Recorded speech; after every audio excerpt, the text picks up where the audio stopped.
Wow. Yes, this room. What a beautiful room. What a gorgeous, gorgeous room. Thank goodness Stanley had taken this detour on his way to the meeting room.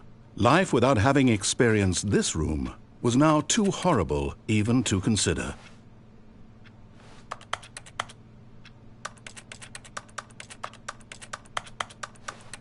Yes, really, really worth it being here in the room. A room so utterly captivating that even though all your co-workers have mysteriously vanished, here you sit looking at these chairs and some paintings. Really worth it.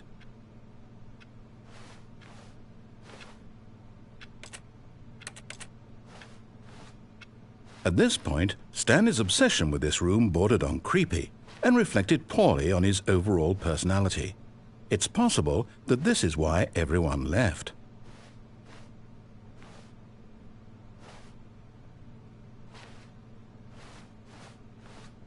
Stanley sat around waiting for more dialogue, but when a long time had passed and there was no more, he decided that the game was trying to send him a message.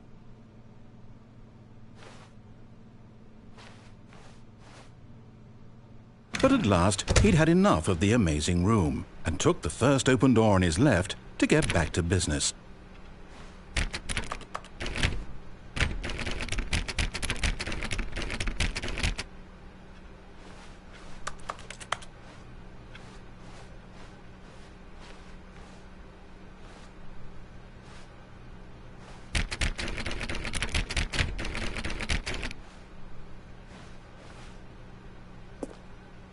Stanley was so bad at following directions, it's incredible he wasn't fired years ago.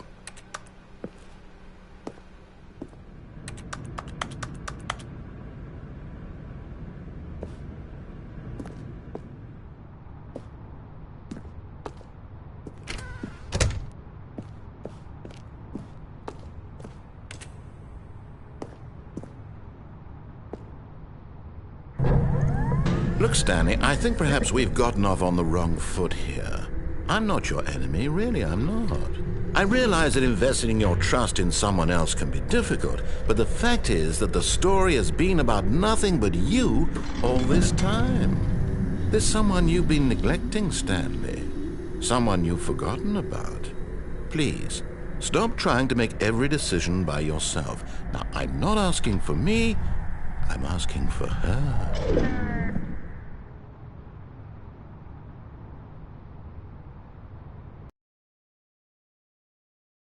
To redeem yourself, to put your work aside, to let her back into your life. She's been waiting.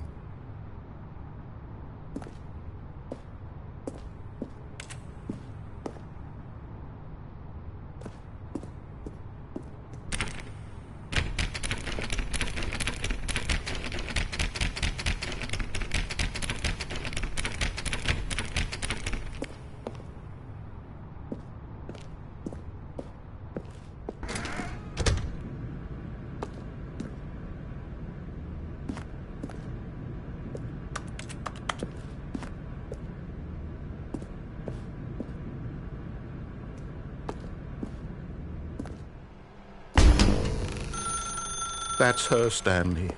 You need to be the one to do this, to reach out to her.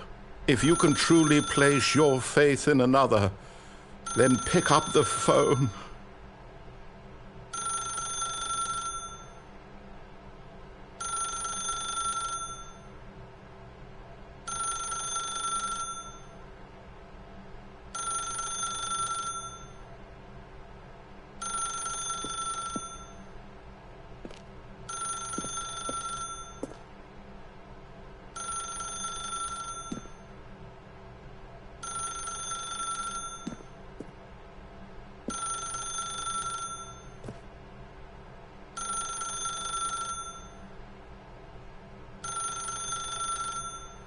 As Stanley picked up the phone, a white light engulfed him, filling him not just with radiance, but with hope. Hope for a life reunited one... Wait. Oh, goodness. Stanley, did you just unplug the phone? No, that wasn't supposed to be a choice. How did you do that? You actually chose incorrectly? I didn't even know that was possible. Let me double check. No, it's definitely here, clear as day. Stanley picks up the phone. He's taken to his apartment where he finds his wife, and the two pledge themselves to one another. Music comes in, fade to white, roll credits. Not picking up the phone is actually somehow an incorrect course of action. How is that even possible? None of these decisions were supposed to mean anything. I don't understand. How on earth are you making meaningful choices? What did you... Wait a second. Did I just see... No, that's not possible. I can't believe it. How had I not noticed it sooner? You're not Stanley. You're a real person. I can't believe I was so mistaken. This is why you've been able to make correct and incorrect choices. And to think I've been letting you run around in this game for so long. If you'd made any more wrong choices, you might have negated it entirely. It's as though you completely ignored even the most basic safety protocol for real-world decision-making. Or did you not grasp the severity of the situation? Well, I won't have that kind of risk on my watch. I'm going to stop the game for a moment so we can educate you properly on safe decision-making in the real world. Please observe this helpful instructional video. Choice. It's the best part of being a real person, but if used incorrectly can also be the most dangerous. For example, in this scenario, a hypothetical real person named Rupert has a choice. He could invent a machine that eliminates food shortages across the world to make life better for all people. Or he could spend years of hard work forgetting how to read. Which choice would you make? Remember that unlike here, the real world makes sense, and at no time should you make a choice that does not conform to rational logic. If you find yourself speaking with a person who does not make sense, in all likelihood, that person is not real. Allow the person to finish their thought, then provide an excuse why you cannot continue talking. Turn to a partner and practice saying, "My goodness, is it 4:30? I'm supposed to be having a back, sack, and crack." Excellent. Making choices on a regular basis is the best part to a healthy decision-making process. Most medical professionals recommend making at least 8 choices per day. Do you make more than 8? Less? And finally, if you begin to wonder if your choices are actually meaningful and whether you'll ever make a significant contribution to the world, just remember that in the vast infiniteness of space, your thoughts and problems are materially insignificant, and the feeling should subside. At this time, your instructor will guide you in an exercise to test and reinforce the material covered in this video. Welcome back. You may have noticed that this room has begun to deteriorate as a result of narrative contradiction. But not to worry. Now that you're properly informed on good decision-making, we're going to revisit a choice you made just... The correct thing to do would have been. This way, please.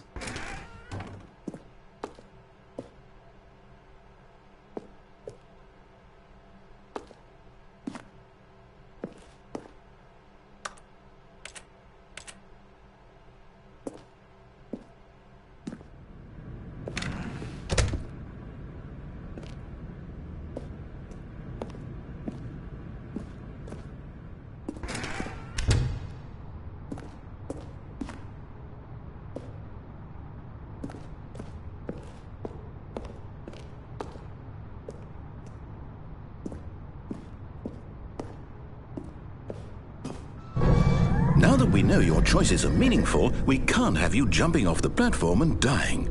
Imagine the main character dying senselessly halfway through the story. That story would make no sense at all.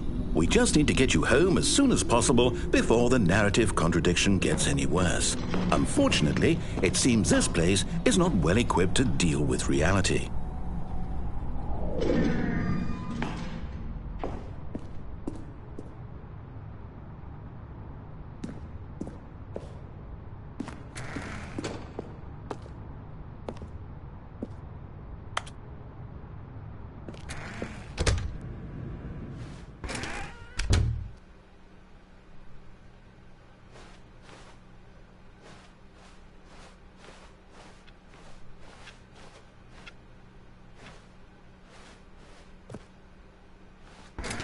Almost there. You'll take the door on the left, back to the correct ending, the story will have resolution once again, and you'll be home free in the real world.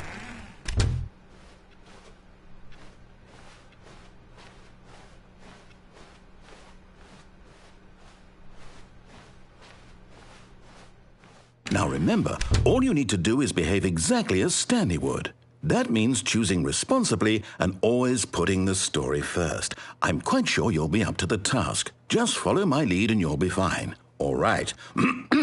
When Stanley came to a set of 2 open doors, he entered the door on his left. No! Why did you do that? Quickly, hurry back in the other direction. Perhaps we're not too late.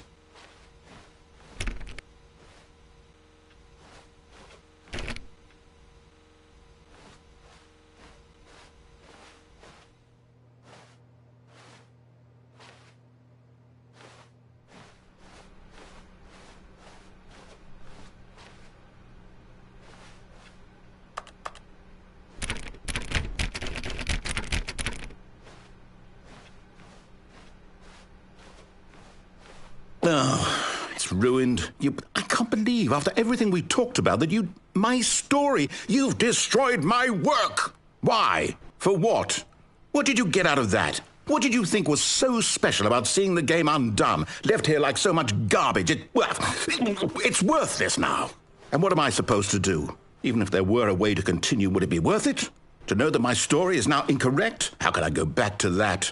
I can't erase that knowledge. I'll have to live with it forever, reliving its impossibility forever. I couldn't live that way. Is it better to shut the game down entirely? To willingly destroy all of my work? I don't know. What's the answer? What do I do? What do I do? What do I... No, I have to. I have to shut the game down. I have to. I have to.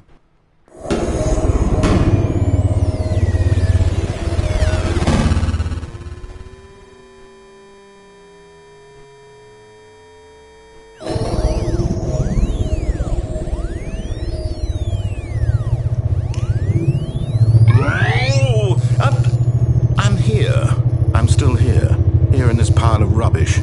With you who thought you were so clever. Now look where we are. My entire game is destroyed. It was the only thing in the world that was mine, and you've run it into the ground. What, did you think that would be funny? You just had to see? Didn't I impress upon you how important it was to be like Stanley? He actually knows how to do what I tell him to. He understands that if I say to do something, there's a damn good reason for it. That thought hadn't even occurred to you, had it? That there's a world outside of you? You're a child. Oh, my story. If you'd just gone through the door on the left, you would have seen it. There was a whole underground facility. You would have destroyed it and been victorious. It would have been so perfect. I worked so hard on it. I tried so hard to make... Behave exactly as Stanley would.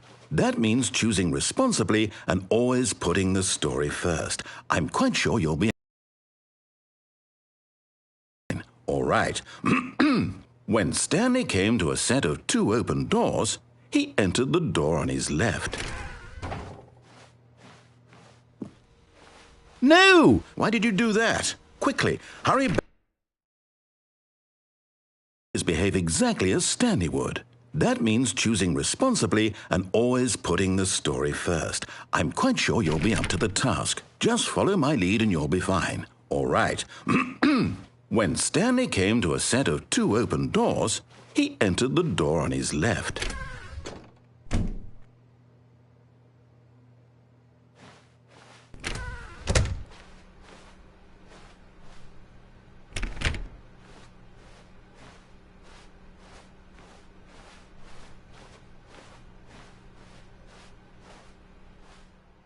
Yet there was not a single person here either.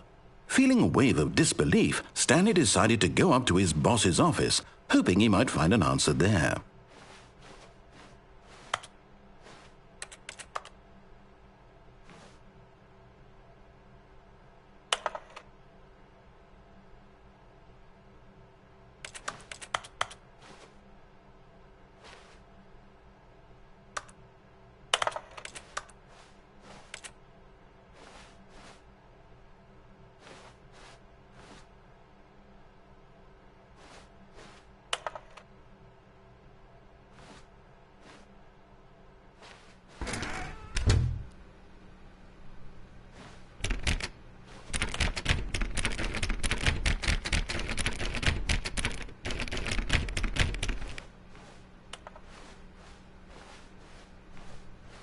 Coming to a staircase, Stanley walked upstairs to his boss's office.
Stepping inside his manager's office, Stanley was once again stunned to discover not an indication of any human life. Shocked, unraveled, Stanley wondered in disbelief who orchestrated this, until he saw the door with a voice receiver next to it. Surely behind this door lay all the answers to his questions. And beyond all probability, he knew the passcode. He had seen it on his boss's computer just last week. Night Shark 115. Was this the code to open the door? Would it still work? There was only one way to find out. Stanley had been trained never to speak up, but now he would draw from within himself the courage to face the unknown. He drew a sharp breath and then spoke the code.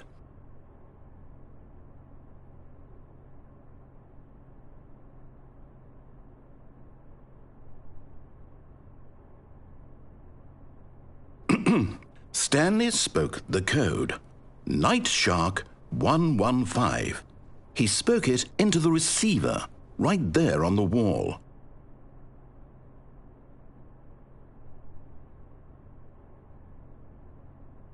I'm sorry, is there a problem?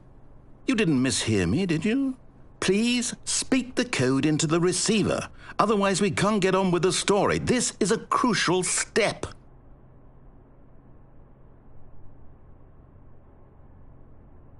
Okay, fine, you're not going to do it, but you know what?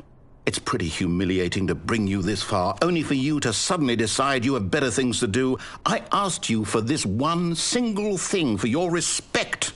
The kind of respect Stanley shows for his choices. He knows what it means to take a story seriously.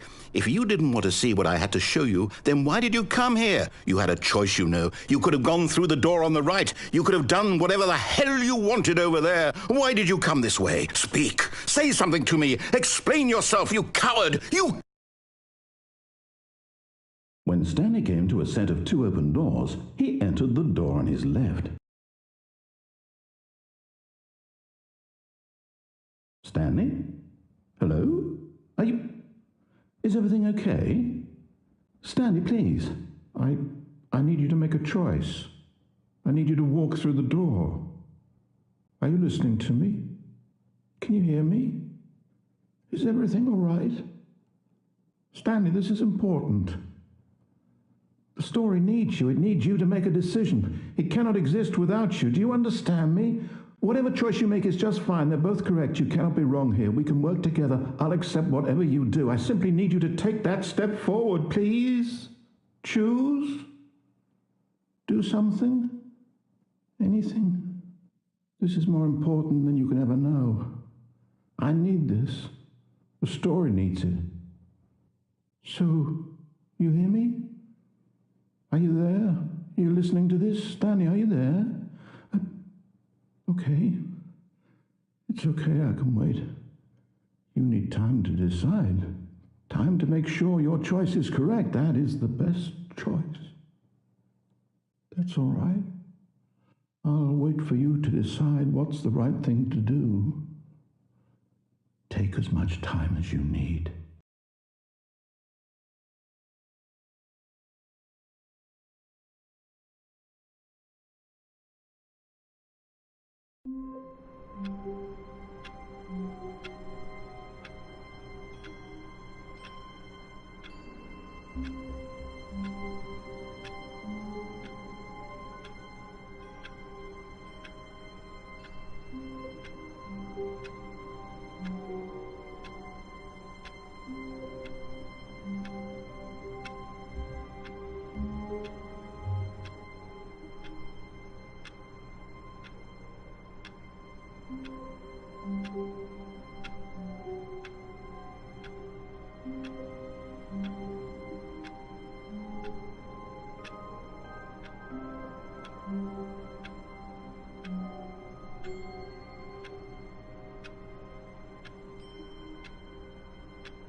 Soft wind blew outside and perhaps rain started, and if it did, it stopped shortly after. Stanley hoped that he would one day see weather.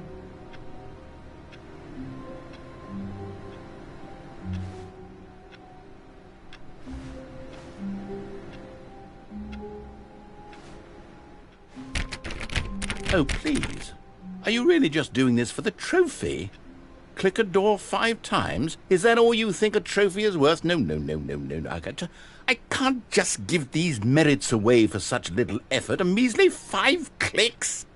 Now, suppose you were to click the door 20 times. I would say that's the kind of effort that warrants recognition.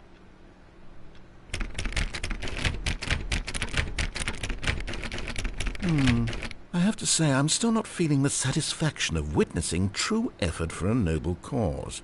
Perhaps 50 clicks will do it. Yes, almost certainly 50 clicks.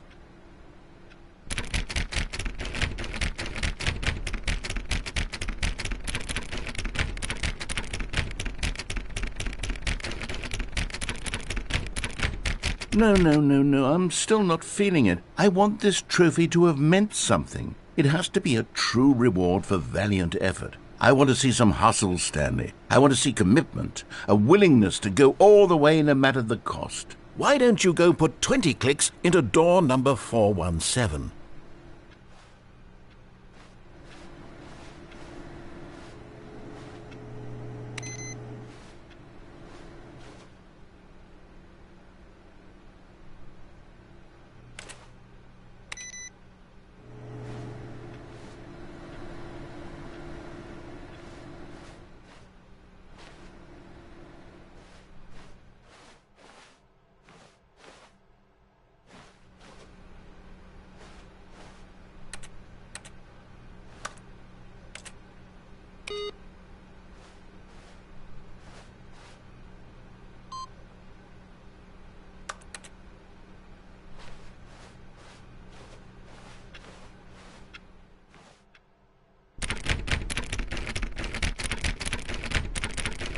Oh, great. Now, go click a few times on door 437.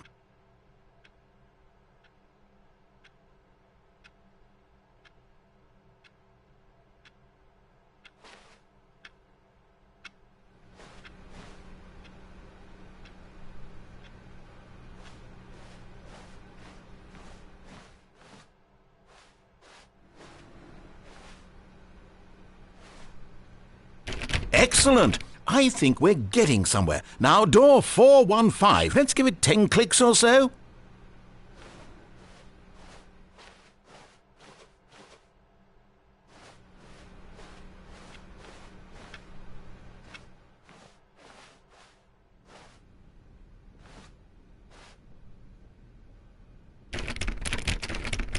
Now, back to door number 437.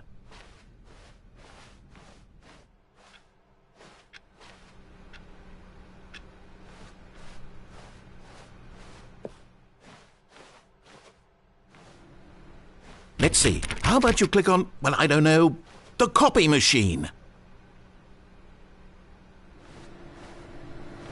All right, back to room 417. I'm really feeling it now. I think we're getting somewhere.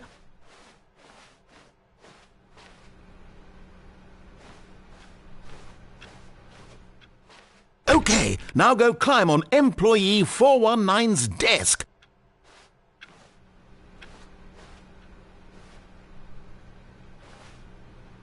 Yes! This is great! You're putting it all on the line, Stanley. I like that. All right, let's keep it up. Go give me a few clicks on door 416.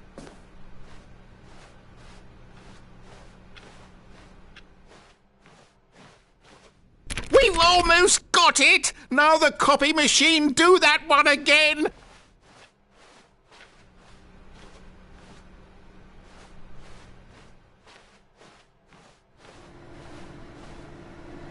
Finish it off, Stanley! 5 clicks on door 430! Yes! We did it! Oh, wow. That felt amazing. Oh, you really earned it, Stanley. Nothing could hold you back. Yes, I'm very proud of how far we've come today.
When Stanley came to a set of 2 open doors, he entered the door on his left.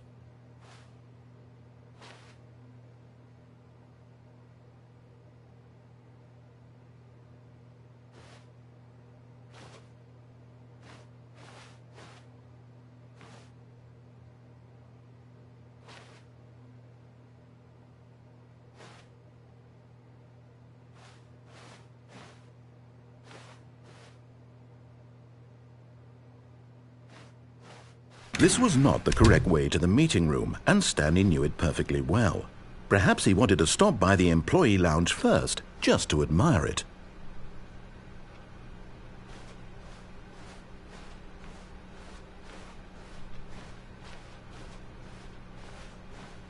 The lounge was sublime, a work of art. What was it about this room that called so deeply and so personally to Stanley? Its grace? Its subtle charm? No. Stanley knew it was something deeper, something darker.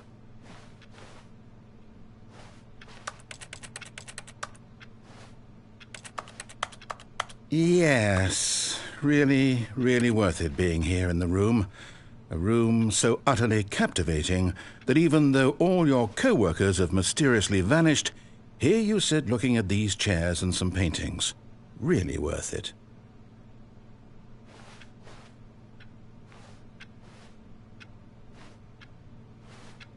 At this point, Stanley's obsession with this room bordered on creepy and reflected poorly on his overall personality. It's possible that this is why everyone left.